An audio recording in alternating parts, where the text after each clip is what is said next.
Assalamualaikum, saya Wan Nur Mahirah binti Wan Omar ingin membentangkan tema 2 iaitu globalisasi ekonomi dan kerjasama serantau.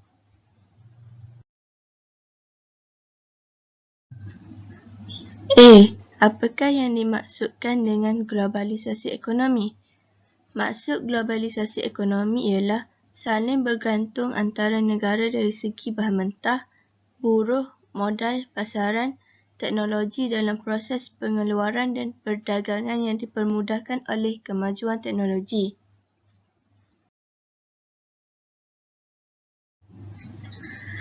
B. Huraikan aspek-aspek saling bergantung dalam konteks kerjasama serantau di kawasan Asia Pasifik. Pertama, bahan mentah.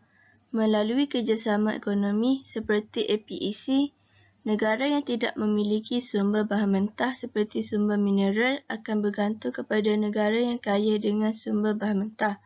Contohnya, negara Jepun bergantung kepada negara Malaysia untuk mendapatkan bekalan sumber petroleum dan gas asli untuk menggerakkan aktiviti perindustriannya. Kedua, modal atau pelaburan. Negara-negara sedang membangun yang kekurangan modal seperti Malaysia menggunakan kerjasama APEC untuk mendapatkan modal dengan menarik pelaburan modal dari negara kaya seperti Jepun dan Amerika Syarikat untuk datang melabur di Malaysia. Dengan itu, ia dapat membangunkan ekonomi negara Malaysia.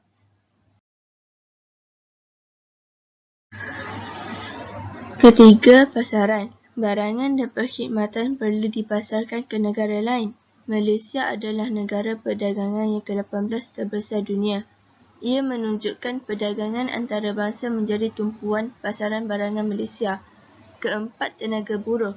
Negara atau kawasan yang kekurangan tenaga buruh mendapatkan bekalan buruh dari kawasan yang mempunyai lebihan tenaga buruh. Malaysia bergantung kuat kepada tenaga buruh asing dari negara jiran seperti Indonesia dan Bangladesh. Mereka bekerja dalam sektor perindustrian, perladangan, pembinaan dan perkhidmatan restoran. Kelima, teknologi.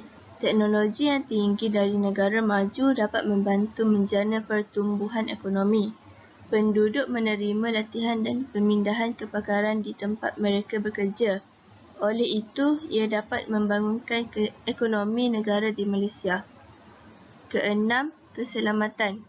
Kerjasama dalam keselamatan serantau menjadi semakin penting ekoran daripada ancaman keganasan yang menjejaskan keselamatan dalam negara dan serantau.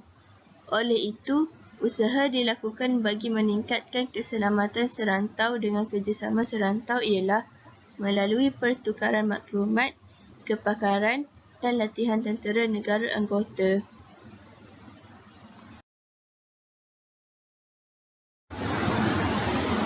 C. Mengapakah Malaysia memerlukan negara lain untuk memajukan ekonominya? Pertama, perluasan saiz pasaran, iaitu negara yang kecil saiz pasarannya akan dapat memasarkan barangan mereka ke negara lain yang saiz pasarannya lebih besar. Kesannya, ini meningkatkan tahap ekonomi. Kedua, perkongsian teknologi. Kerjasama serantau juga memberi faedah peningkatan teknologi kepada negara sedang membangun. Ia berdasarkan perkongsian pintar dan kerjasama menang-menang. Teknologi ini dapat dipelajari oleh pekerja tempatan melalui kursus, latihan dan usaha sama. Ketiga, perkongsian tenaga buruh, iaitu persefahaman telah dibentuk untuk membekalkan buruh dari negara yang berlebihan tenaga buruh seperti Indonesia, Filipina dan Thailand ke negara yang kurang tenaga buruh seperti Malaysia dan Singapura. Bagi Malaysia, guna tenaga asing telah membantu menggerakkan sektor perladangan, pembinaan dan perindustrian.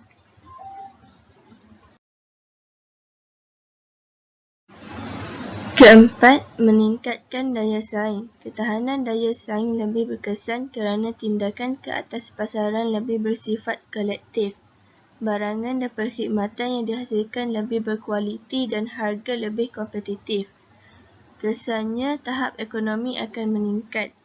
Kelima, mengurangkan kesan negatif globalisasi dunia. Syarikat kecil dari negara sedang membangun sukar bersaing kerana kekurangan modal, teknologi dan tidak memiliki rangkaian pemasaran cekap. Melalui Pakatan Ekonomi Serantau, tekanan persaingan dikurangkan. Persaingan menjadi lebih adil kepada setiap peserta pasaran. Keenam, menjaga kepentingan serantau. Kerjasama serantau sentiasa diutamakan selaras dengan semangat persefahaman ASEAN.